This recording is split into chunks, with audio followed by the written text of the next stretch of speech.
wasn't there at this point. I'm sorry, he was not there at this point. So the bed was actually returned. The leasing company had come to the address, his mother's, and picked it up.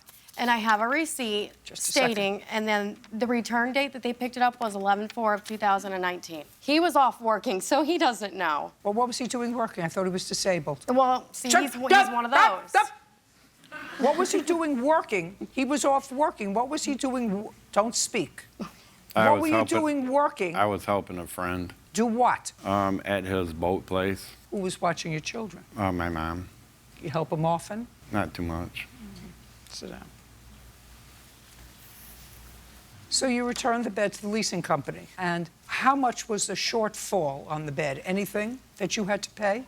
Yes, a total of $732. $732 is what you had to pay to the leasing company. I have not paid it, no. But $731. So you didn't pay it? No, I did not. Because Ms. Pogan, it was her bed. Well, I leased from her. She wouldn't return it back. Why am I going to make payments? I begged her, and I have messages, begged her to rethink her decision on taking the bed from me and assuming the $2,000 bill that came with it. She told me that it's her bed, she wants it, and that she's outsmarting me. May I see it, please? Well, Miss Wagamon, it seems to me you had a bargain. Yes. I'm speaking. You had a bargain for 3 months, $1,500 worth. You saved $1,500 in rent in the time that you and your 3 children and your husband were living with your sister. You didn't pay rent on any place. Before that, you were paying rent.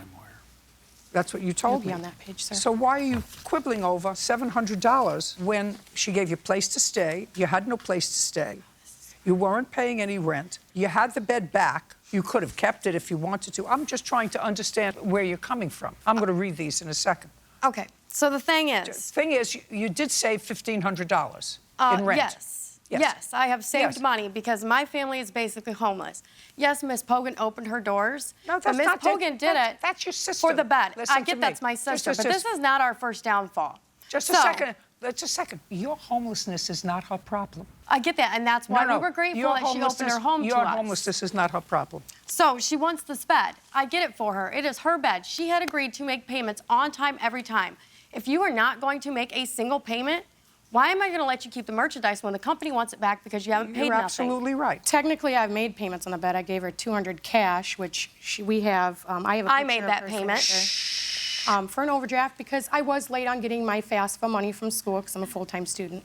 So I missed the first payment. Well, let me tell you something. something. But I did pay it. Let me tell you something. You're not supposed to buy a $2,000 bed if you're relying on Bird and myself to pay for it with what you're getting from the government to pay your tuition at school. You can buy a mattress for $3.99.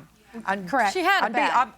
I'm not asking you anything. One more outburst, and I'm going to kiss you goodbye. As far as I'm concerned, this is a ridiculous lawsuit. You saved $1,500. You and your family of 5 saved $1,500 at least because you lived with your sister. She did use my card information to make payments on that bed, Your Honor, after she took me off the account, so I couldn't tell or call to even get information. I'm reading something.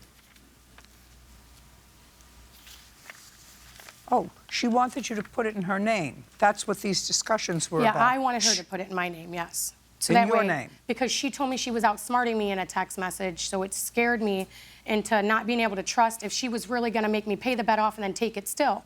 So I told her if she put it in my name or signed a paper stating if I make my payments, I had the money to pay the bed off. I told her she knew that. And she decided, I don't legally have to do that. I'm not going to do it. And I told her, well, I don't want to make payments on this bed and you to come take it.